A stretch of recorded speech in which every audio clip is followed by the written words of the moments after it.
आप देख रहे हैं देश news network, India number 1 network.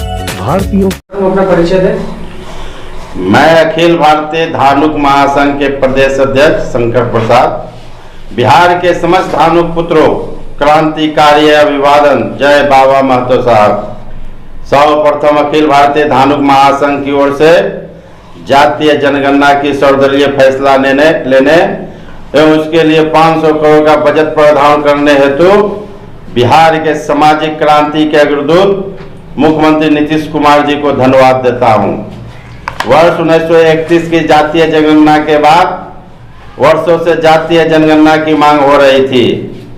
ऐसे में बिहार के क्रांति पुरुष माननीय नीतीश कुमार जी का सर्वदलीय प्रयास एवं जातीय जनगणना का फैसला लेना काफी उचित स्वागत योग्य फैसला है। जातीय जनगणना का विरोध भी कुछ लोग कर रहे हैं तथा बड़ी अच्छी बात कर रहे हैं कि जाति को राजनीति से ऊपर उठना चाहिए। जातीय जनगणना से विकास नहीं होगा। मैं जातीय जनगणना के विरोधियों से कहना चाहता हूं कि जाति को राजनीति न हो, लेकिन क्या समाज जाति आधारित होगा? क्या जाति आधारित कर्म का सामाजिक कानून होगा? क्या जाति आधारित शोषण होगा? पहले जाति आधारित समाज समाप्त करो, शोषण समाप्त करो, तो जातीय जनगणना की जरूरत नहीं पड़ेगी। पुनः जातीय जनगणना से मानव विकास सूचकांक तय होगा तथा उस सूचकांक के आधार पर लोकतांत्रिक देश भारत में समानता के अवसर हेतु कार्यपालिका, न्यायपालिका एवं विधायिका में प्रतिनिधित्व तय होगा। विकास के नए मापदंड तय किए जा सकते हैं। विकास की प्राथमिकता तय की जाएगी। इसलिए जातीय जनगणना मानव विकास सूचकांक से जुड़ा है। आज हम सब जातीय जनगणना नहीं होने से भ्रम में हैं तथा जातीय शोषण एवं अधिकार में भ्रामक स्थिति है। राजनेता अपने राजनीति के तहत एक जाति वालों को दूसरे जाति से लड़वा रहे हैं अथवा जाति समूह बनाकर रणनीति कर रहे हैं। जातीय जनगणना से यह भ्रम दूर हो जाएगा तथा नई राजनीतिक समीकरण बनेगा जो सुधार एवं बदलाव का क्रांतिकारी कदम होगा। आज हम धानुक समाज भी भ्रम में हैं। मेरे समाज का दावा है कि बिहार में सर्वाधिक जनसंख्या है। जातीय जनगणना के लिए सरकार रेडी है, तैयार है जी। एनडीए की सरकार में बीजेपी भी है जी, जिसपे बड़े आरोप लग रहे थे कि बीजेपी मना कर रही है या उनके जो नेता हैं वो इसका विरोध कर रही थी, जातिगत जनगणना नहीं होनी चाहिए। अब जब जातिगत जनगणना के लिए सरकार रेडी है तब भी सवाल उठ रहे हैं और तब भी लोग इस पे ध्रुवीकरण कर रहे हैं, राजनीतिक कर रहे हैं कि हमारे कारण से ऐसा हुआ। सब्जेक्ट ये होना चाहिए कि जो समाज जिस संख्या के बल के साथ समाज में जी रहा है उनको उचित लाभ मिलना चाहिए। मुद्दा ये होना चाहिए। इस मुद्दे को लेके कोई भी पार्टी नहीं आती है। पार्टी का मसला ये होता है कि हमारे कारण जातिगत जनगणना हो रहा है। और मैं आपको बतला दूं जानकारी के लिए, जातिगत जनगणना नहीं, जातिगत गणना है। गणना तो आया था पेपर में, आप इसको क्लियर कीजिए। आपका क्या इस पे वक्तव्य है? गणना मने अभी होता, मने मुख्यमंत्री जी भी का भी है, बीजेपी का भी आया है कि जाति गणना है, जाति जनगणना नहीं है। दोनों का आया है, बयान आया है। हाँ, जाति गणना है। तो इस पे आपका क्या कहना है? आपका क्या कहना है कि इस जातिगत गणना से कितना लाभ मिलेगा वंचित समाजों को, शोषित समाजों को, जो समाज के निचले पौधान पे रह रहे हैं? बहुत लाभ मिलेगा। जानकारी हो जाएगा कि हाँ मेरा इतना है संख्या, तो पता चल जाएगी ना, तो पता चल जाएगी कि कितना है। हमारा शोषण कुर्मी ने किया, यह भी गणित है। हमारे समाज से अमात एवं केवल उपजाति को अलग रखा गया।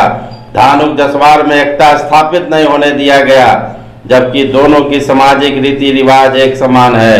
कई जिलों में धानुक कुर्मी का जातीय सर्टिफिकेट मिलने के वजह से नौकरियों में आरक्षण का लाभ नहीं उठा पाते। बिहार में ओबीसी आरक्षण का कर्पूरी फार्मूला है। 2 वर्ग पिछड़ा एवं अति पिछड़ा धानुक अति पिछड़ा में है, लेकिन अगर कास्ट सर्टिफिकेट में धानुक कुर्मी लिखा होता है तो वह अति पिछड़ा का लाभ नहीं ले पाता। ठीक उसी तरह राज्य के 35 से 40 विधानसभा सीटें पर हमारी आबादी सबसे ज्यादा है, लेकिन विधायक पिछड़ा कुर्मी बनते हैं। संसदीय चुनाव में बिहार के 5-6 सीट पर अकेले दम पर चुनाव जीतने की ताकत रखते हैं। भागलपुर, झंझारपुर, मधुबनी, सुपौल, बेगूसराय, मुंगेर, बेतिया, शिवहर, लेकिन जीतता कौन है? गैर धानुक। धानुक केवल मतदाता है।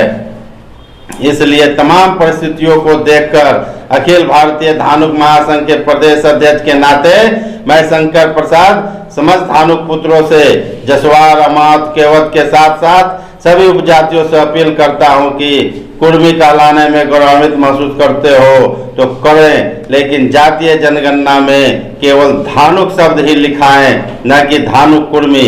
ऐसा करने से मात्र से धानुक समाज का जनसंख्या वास्तविक पता जिलावार, विद्यालय, विधानसभा वार हो पाएगा तथा धानुक समान का विकास से सूचकांक भी तय होगा।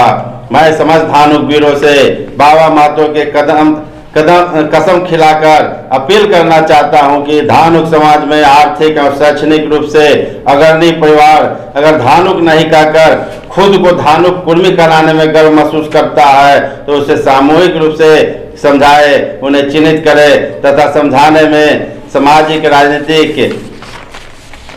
राजनीतिक बहिष्कार करें, क्योंकि ऐसे लोग ही समाज के असल दुश्मन होते हैं। बाबा साहब अम्बेडकर ने भी अपने जीवन के अंतिम समय में कठोर टिप्पणी किया था कि मेरे सामाजिक सुधार आंदोलन का असली दुश्मन पढ़े लिखे जमात हैं, जो अवसर का जातिगत लाभ लेते हैं तथा मिल जाने पर जाति से दूरी बना लेते हैं। इसलिए बिहार के समस्त धानुक वीरों, इस जातिगत जनगणना में यह कहावत सिद्ध करना है कि पैर नहीं खींचो वरना हाथ पकड़ो।